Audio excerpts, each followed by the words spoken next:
I recently opened my very first physical store for my handmade flower business, and honestly, I was terrified. Questions kept running through my mind like, will it work? Is it profitable? How much do stores like this really earn? How do other small shops manage their sales and finances? I didn't have all the answers, but I chose to start anyway, to learn, to grow, and to see what's possible. And now, after 1.5 months of running my store, I'm ready to share the real results, my sales, the profit, the best and slowest days, and the biggest lessons I've learned along the way.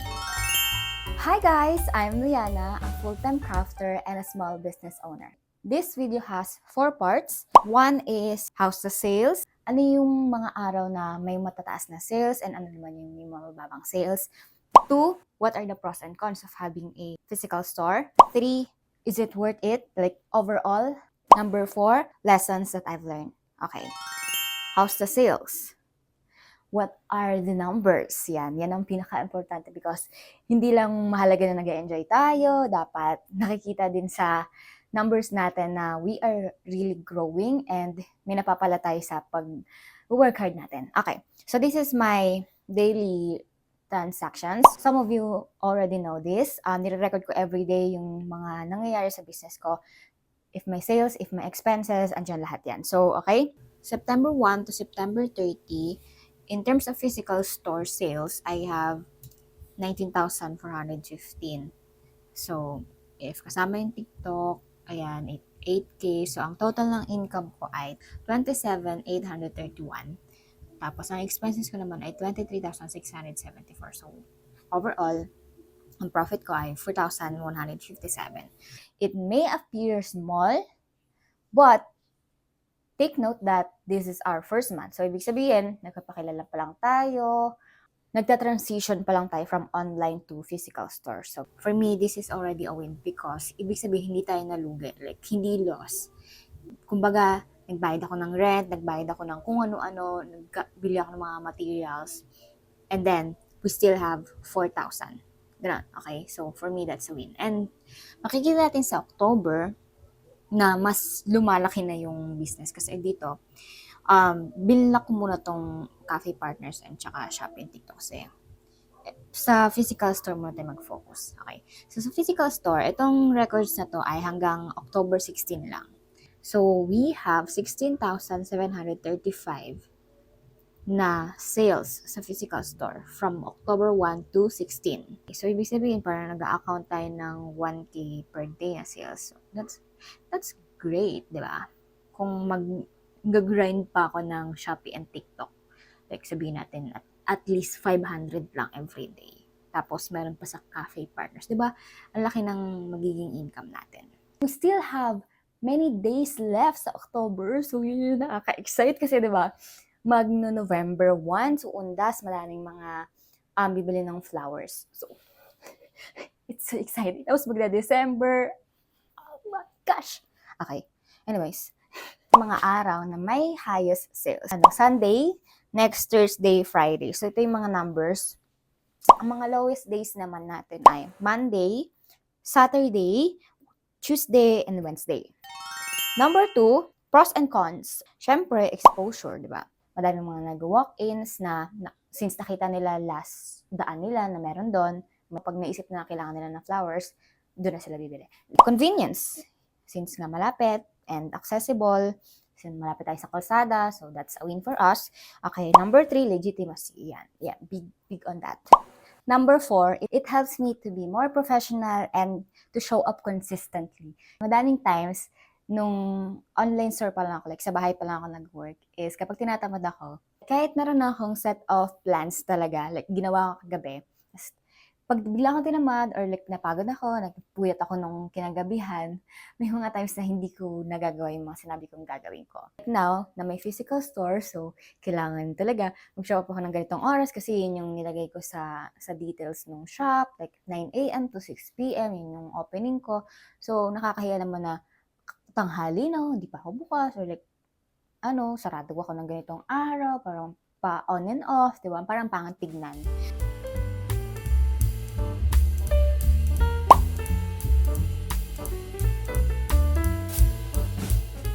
the question, is the physical store worth pursuing? So, ang answer ko is strongly yes. Kasi nga, kita naman natin sa numbers natin, sa profit natin na malaki yung na-add. Meron pa tayong remaining days ng October kasi 18 pa lang ngayon. Nung online store pa lang ako, malaki na sa akin yung 10K, 15K, 20K, na overall na yun na. Kahit na ang sipag ko na noon, post ako ng post, like, nag-run ako ng ads. Ngayon, napakabihira ko nang mag-run ng ads. Anong October, wala akong niran na any ads. Like, zero talaga, as in. So, yun yung mga nakakatuwa. And then, easy delivery na siya. Like, for me and sa customer. Kasi nga, before, wala akong address sa bahay namin. Like, ako pa yung pupunta dun sa court or like sa malapit na kalsada para mag-deliver dun sa Lalamove or like makipag-meet up sa mga customers. So, that alone took me 30 minutes. Ngayon na mayroon akong physical store, magdi-deliver ako, dadaan yung rider. While waiting for the rider, nagka-craft ako, like may mga bumibili, ganun. So, hindi patay yung oras. Next natin is lessons that I've learned. Okay.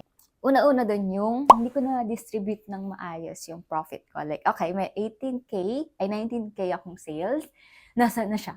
After, parang siguro mga September 20, nabili ko na ng kung ano-ano like materials, ng equipments, ganyan. So, ang bali ko is, nag-expect ako dun sa cafe partners. Like, sabi ko, 2 weeks to 1 month may magpapa-restock dyan. So, magpapa-restock yung 6 na yan, makakabuo na ako ng 8 to 10K. So, okay na ka sa rent, di ko na kailangan isipin yun. Ganun yung ginawa ko.